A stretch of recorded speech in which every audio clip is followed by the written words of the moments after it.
Edward or Charles or James, would you believe that the #1 baby name in Britain that the mayor spoke about, well, these days it's Mohammed. And that has my next guest very, very concerned. With us now is Mark Steyn. He is the author of America Alone. Is that true?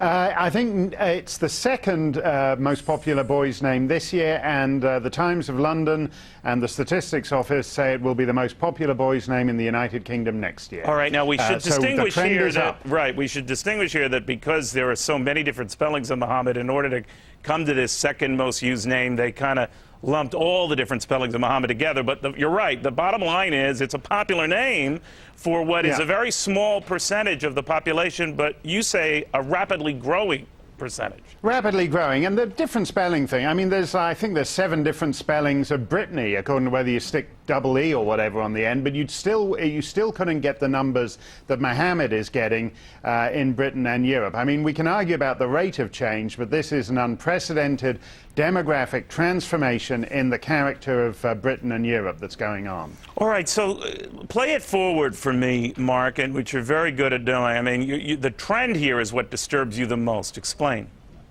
Well, I think what it means is there's really 3 trends at work. I mean, Mohammed is now the most popular boy's name in many parts of Europe. It's also the most popular name for terrorists. It's also the name of the revered prophet of the West's fastest growing religion. And it's the intersection of these trends, demographic, religious and terrorist, in which people have concerns about the future. I mean, Ed Koch mentioned the London bombings just a minute ago.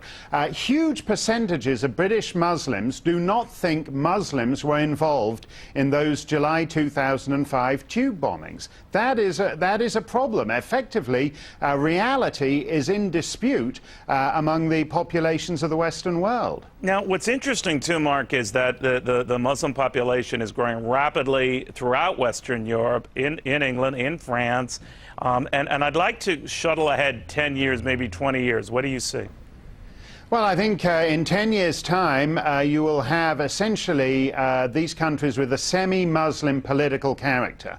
If you'd said on September the 10th, 2001, if you'd said to most journalists that the relationship between the state and its Muslim community would be the principal domestic political dynamic in Britain and France and Scandinavia and the Netherlands and Germany, people would have thought you were nuts. But in 5 years, we've grown to accept that. Pitch it down the road another 5 or 10 years, you'll have Muslim political blocs in Parliament, and the Muslim vote will be more significant than the black vote is in this country.